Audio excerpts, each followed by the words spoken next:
Macklin Celebrini, you come at the king, you best not miss.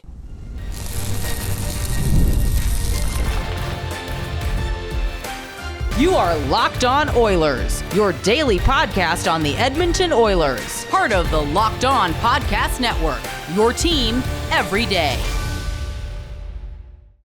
Everyone, and welcome to this Victory Thursday edition of Locked On Oilers. I am your host, Nick Zararis. I want to thank everyone that is making Locked On Oilers their first listen of the day. Locked On Oilers is a part of the Locked On Podcast Network, the #1 stream sports podcast network. And today's show is brought to you by our friends over at FanDuel, where FanDuel is giving you a way to turn that energy into even bigger wins with a college basketball parlay profit boost. Head to FanDuel.com to get started. On today's very busy show, we are going to walk through the Oilers' 5-2 win over the San Jose Sharks through a variety of lenses. In our opening segment, we'll talk about why the Oilers were so successful, what the Sharks did not do well. In our second segment, we will talk about the Oilers' power play, which went 3 for 3 tonight, how it's performed in the absence of Leon Draisaitl. And then we will round out today's show acknowledging that Connor McDavid deserves to be in the Hart Trophy conversation, even if nobody else wants to put him there. So to start out, the San Jose Sharks are a fun team. The San Jose Sharks are a team we are all talking about like a child learning how to walk. We're all so excited that Macklin Celebrini and his friends are showing signs of life. We're all ecstatic for them that they are in the mix for a playoff spot. Is some of that a byproduct of the division being atrocious? Yes, of course. But tonight's game was a real humbling reminder for the Sharks that there are levels to this game. And Celebrini scores very early on, 4 minutes into the game. And just like last night against Utah, well, I should say Tuesday night now because it's Thursday morning as I'm recording this, just like Tuesday night against Utah, Utah scores first. Edmonton answers back in relatively short order, and we have a chaotic game.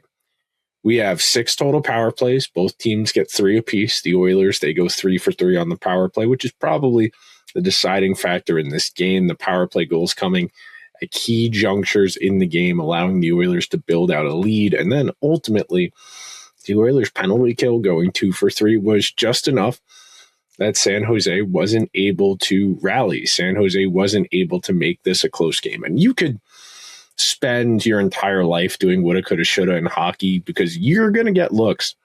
Even in games you don't play well, the Sharks credited with less than 15 shots on goal in this game. Last time I checked before we went live, if there was a post-game statistical correction, I apologize. But even in a game where the Sharks had 15 shots on goal or less, I had chances. The Sharks had chances. I felt they got pucks to reasonably dangerous areas. Connor Ingram made a couple really big saves in that second period, and that's probably the single biggest storyline coming out of the game tonight.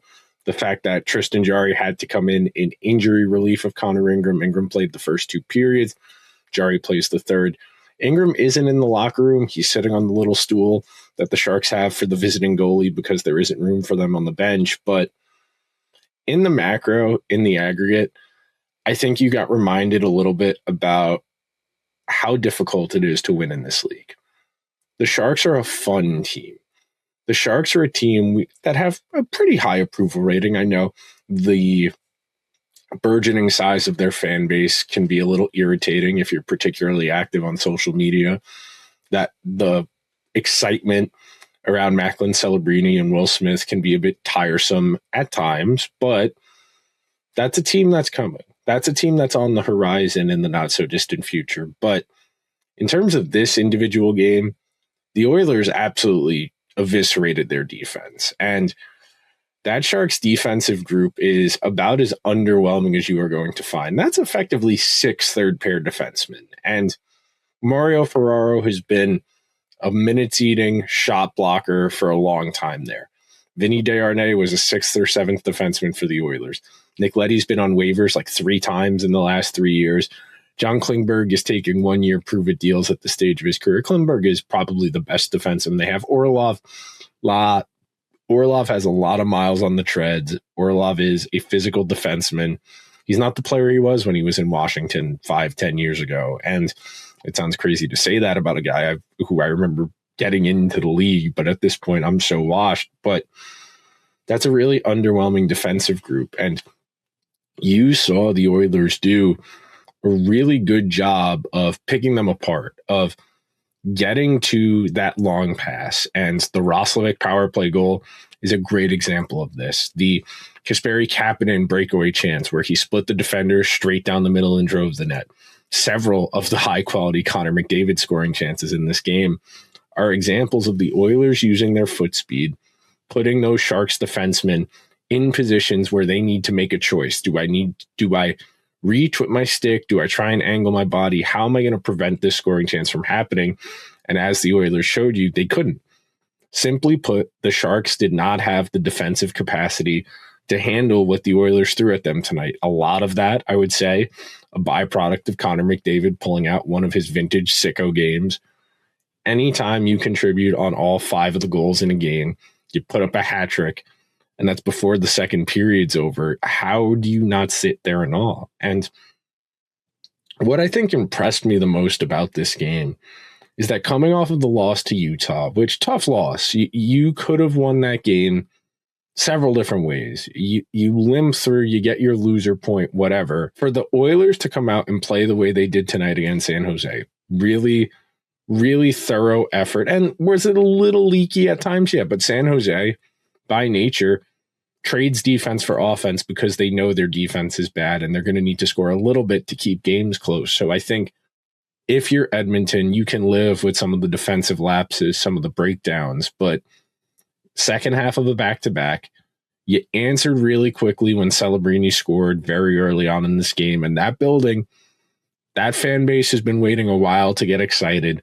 That first goal was really loud on TV. And it would have been really easy for the Oilers to effectively throw their hands up, try and muck it up, and try and limp their way through this game to get another loser point. And I know that's crazy to say about a goal scored 4 minutes in, but it's a team without Draisaitl, without Zach Hyman. Dickinson got hurt in this game. Connor Ingram got hurt in this game. And we'll see what the status is for those two guys going forward.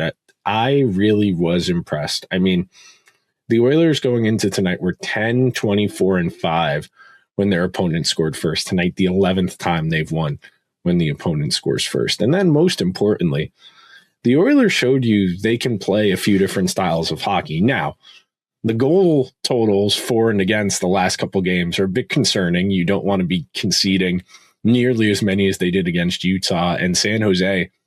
Even though they didn't generate a lot of overall offense, they had chances in this game to maybe make it 4-2, and 4-2 doesn't sound that dramatically different, but in terms of trying to mount a comeback, definitely makes it a little more feasible and makes it a little more sustainable. But for me, really good Oilers win tonight. That's when you smile to yourself and you feel really proud that Connor McDavid's an Oiler, and you don't take it for granted because that is one of the best hockey players I've ever seen. And we are going to take our first break on today's edition of Locked On Oilers. When we return, we will dive into the Oilers power play tonight and at large with and without Leon Draisaitl this season right after this. Baseball is a 162-game marathon with big games, tight spreads, momentum swings, and opportunities at history every single night. Did you see the fight in the Angels game the other night?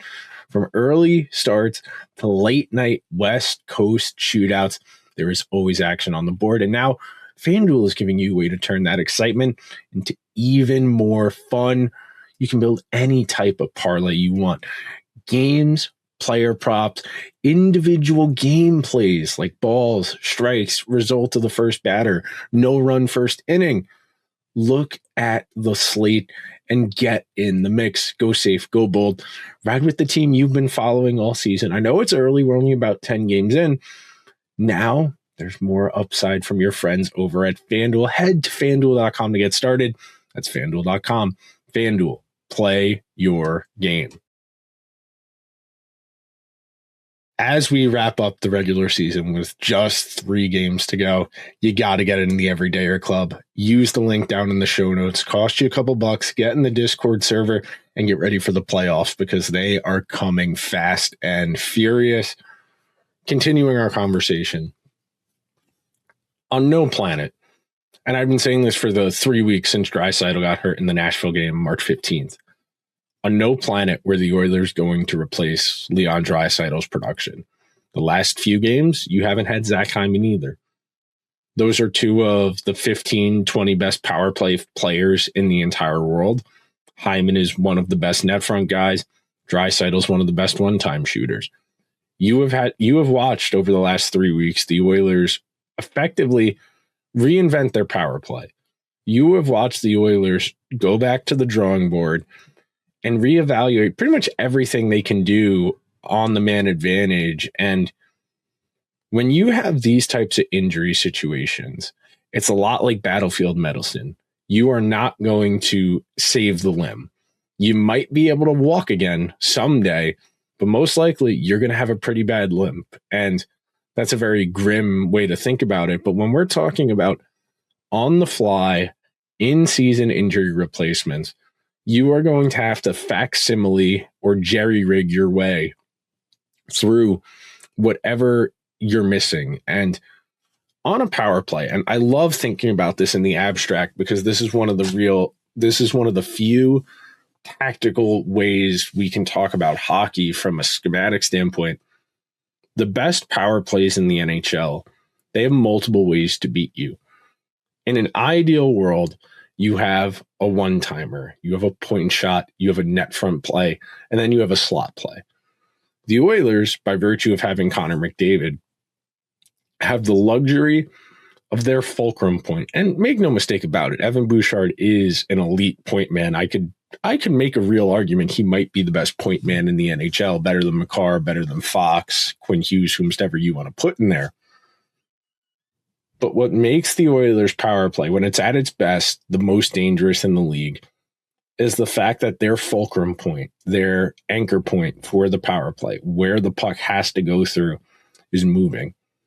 Most other teams in the NHL, they are waiting for their quarterback to manipulate the penalty killers to create a shooting lane somewhere on the ice. Sometimes it's for the power play quarterback themselves. Sometimes it's to create a deflection or a rebound, which the Oilers are very good at. And you saw on the Podkolzin goal at the net front where that puck gets down off the goaltender, Nedeljkovic, rebound, Podkolzin jams home the rebound. And in an ideal world, you have three really good options when you're Edmonton at full strength. You have the Draisaitl one-timer, you have Hyman on the back door, you have the Bouchard one-timer, and then you have McDavid going sicko mode. You have four really good options if you're the Oilers when you're fully healthy. But now, no Draisaitl, no Hyman. How do we keep this power play dangerous? So, you saw the Oilers do a version of this on the one goal McDavid scored against Utah on Tuesday night. You saw him do it in this game against San Jose on more than one opportunity. The Oilers start with that big regroup where Evan Bouchard will gather the puck in their zone, in the Edmonton zone. He will leave the puck behind him. He will, not so subtly, set a moving pick, get in the way of a penalty killer. McDavid will build up to a full gallop. In 3 strides, he will be at full speed. He will gain the zone with speed. And then he has options. He can either drop the puck behind him. Usually it's Ryan Nugent-Hopkins operating as the trailer. He can skate the puck at the net. He can skate the puck to the corner and then go below the goal line. Or if there's a trailer on the opposite side, they can look for that cross-seam pass, go for the big one-timer. And tonight, he went for the dive the net play. And sometimes you make a good play, you take advantage. And he effectively pulled this off 2 games in a row where he just skated around everybody else. And is some of that a product of the defenders? Against Utah, he went around Sergachev, he went around Ian Cole. Tonight against San Jose, took advantage of some of their less speedy defensemen. I mean, Nick Leddy is a pretty good skating defenseman for how old he is, but against McDavid in a foot race, it's kind of crazy to think about. Excuse me there as I turn over my note pages. So on the year for the power play, the Oilers are at 29.7% before tonight's game against San Jose, being that they went up 6. Oh, that's an easy one. That one we could do the math for right now. So 63 plus 3 is 66. 66 divided by 215. So they're back over 30%. The Oilers are at 30.6% on the power play for the year. They're averaging 2.7, 2.8 power plays per game. Reasonable number. On the lower end, but that's a byproduct of the way the Oilers play at even strength. They don't draw as many power plays. With Draisaitl in the lineup up until March 15th, the Oilers go 59 for 184 for 32%. That's the best in the league during that duration.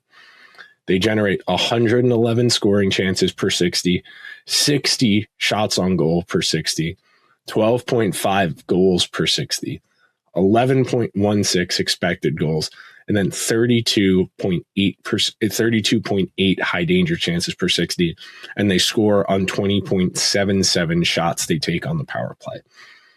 Since Draisaitl got injured to coming into tonight's game against San Jose, they had gone 4 for 28. That's less than 15%. That checks in at 14.3. They're averaging slightly fewer power play opportunities per game, 2.5 per game, so about 1/4 fewer. They average 6 fewer scoring chances per 60, 105 to 111. Shots on goal, negligible difference, 60.53 with Leon, 60.23 without. In terms of goals, big drop off, only 5.02 in relation to 12.57, so less than half of what they had done previously. The expected goals, only down about 0.8, 10.3 to 11.1, so that's not egregious. And then down about 2 high danger chances per 60 from what they were doing with Leon. The shooting percentage is down at 8 from 20.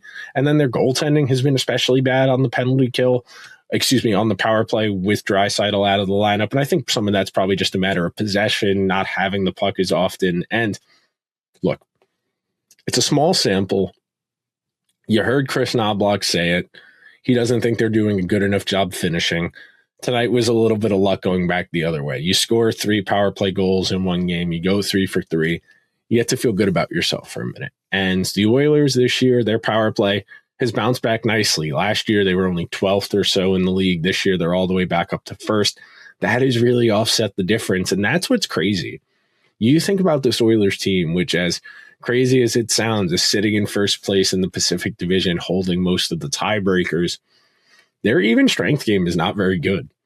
This team has largely been sustained by the power play because the penalty kill up until the last month or so hasn't been particularly good either. And we'll see as far as Jason Dickinson's health goes. He took that shot, had a hard time getting off, and we'll see if he takes a game here with only a handful of games to go. We will see how tactile the Oilers are as far as injury management. We did get a note during the broadcast that Leon Draisaitl was expected to start skating tomorrow, meaning today, Thursday, which is something that's to be excited about with only a few regular season games remaining.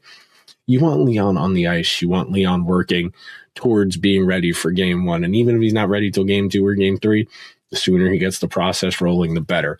We are going to take our second and final break on today's edition of Locked On Oilers. When we return, we're going to give Connor McDavid his flowers because that boy deserves the Hart Trophy. Workplace chaos, deadline stacking up, inboxes overflowing, and the one position you have to fill, well, it's still open. When the pressure's on and you need the right hire, that's a job for Indeed Sponsored Jobs. Indeed Sponsored Jobs help you reach the people who actually fit what you're looking for, skills, experience, and location. So you're not just hoping the right candidate stumbles across your post.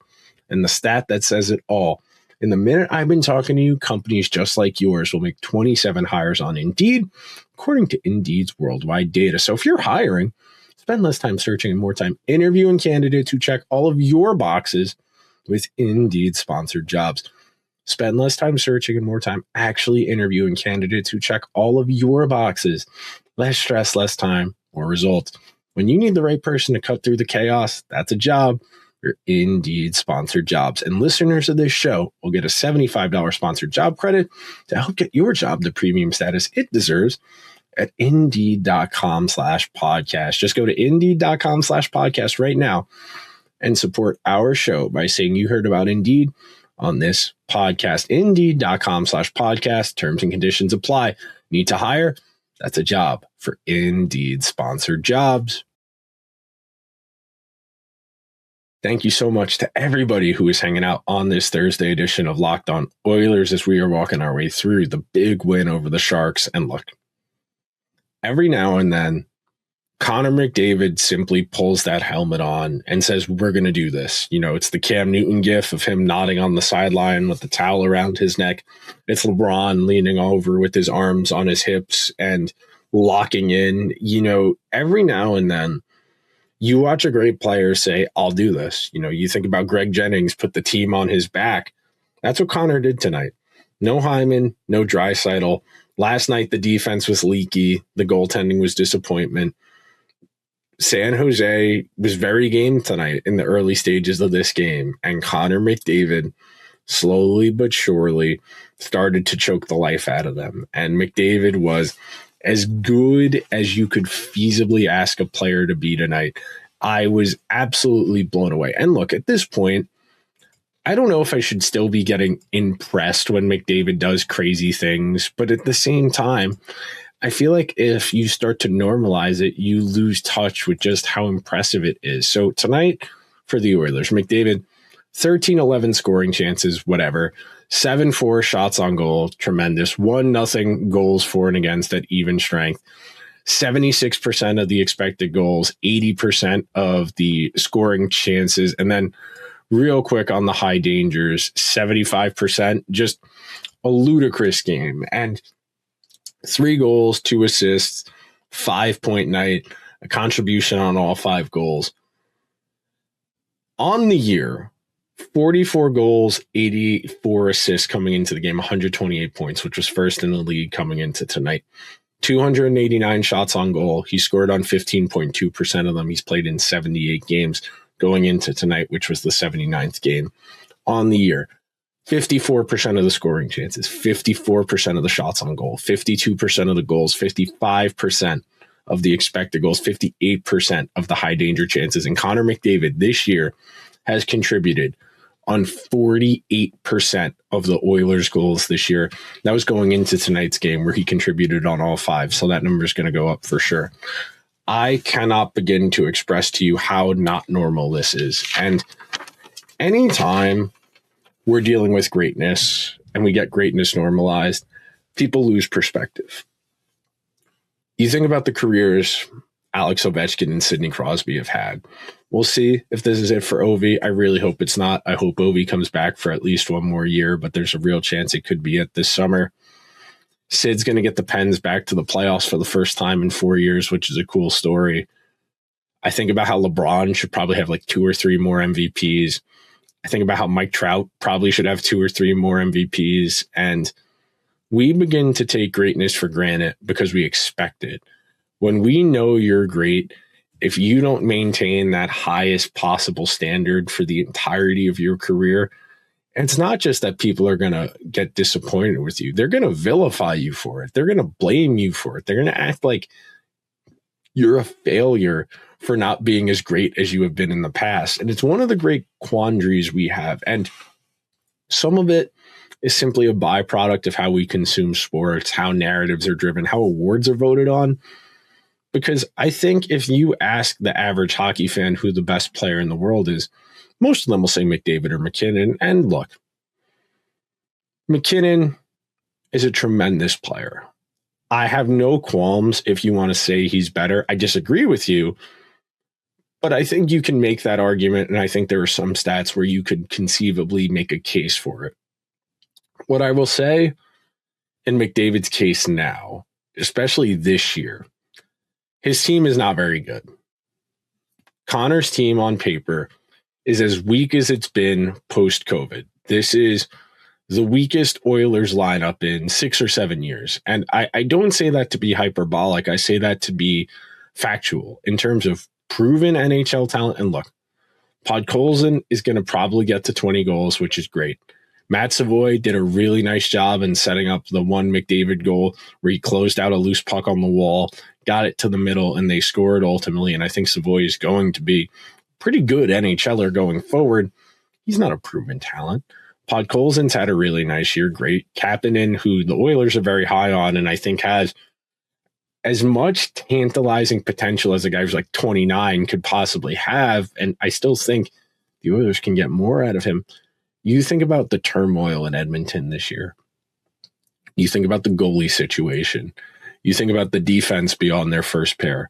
You think about the bottom six of this team who has played on it. You think about how much the Oilers are asking. Connor McDavid is 29. He's playing the most minutes per game he has ever played in a season in his life.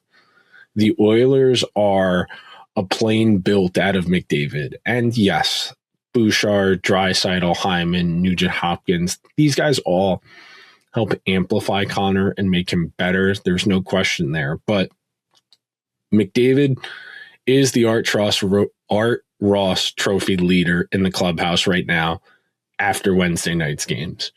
He's third in goals. He's 2 behind Cole Caulfield for second after the hat trick. He's got the lead in assists in the NHL after Wednesday night's games. Like I said before, he's contributed on 47% of the Oiler goals going into Wednesday night's game against San Jose. I don't think McDavid is going to win the Hart Trophy, unfortunately, because of the way this award is voted on. If I had to guess, I think Nikita Kucherov is going to win it. Kucherov has won once before, 2018, 2019. I think the only thing that McDavid has working for him from a narrative perspective is that the last month of the season, the Oilers have played some of their best hockey of the year. Leon Draisaitl's been hurt, and Connor has filled in that gap. He is playing as many minutes as he feasibly can. He is playing largely with Matt Savoy and Vasily Podkolzin, 2 relatively unproven guys to be playing first-line minutes on a good team. And the Oilers have jumped up into first in the Pacific. They have a chance to win the Pacific Division for the first time in more than 30 years, which is something that sounds crazy because of how negative and how down I've been on the team this year. But at the same time, you think about what the journey has been this year. You think about what McDavid means to this team and how much he is marshaling them over the finish line. And I think Kucherov's going to win this award. I think the finalists are going to be McKinnon, Kucherov, and Celebrini. I think Connor McDavid is going to get squeezed out of this because of voter fatigue, because people take for granted just how good this guy is. It's crazy to me that people take this as he's not being that good this year, and they're going to point to his even strength points. And yeah, his even strength points are down, but the power play has been so good, it's offset any lost statistical production. But I leave you with that parting thought because Connor deserves some recognition. And I know you as an Oiler fan listening to the show know that, but it makes me feel better to talk about it. That'll do it for today's edition of Locked On Oilers. Thank you so much to everybody that made Locked On Oilers their first listen of the day. Go check out the Everydayer Club for the stretch run. Get in there for the playoffs. For your second listen, go check out Locked On NHL Game Night, breaking down all the games around the league. If you're watching over on YouTube, we send you to the first ever 24/7 National Locked On YouTube channel. I will talk to you guys tomorrow. Until then, let's go Oilers.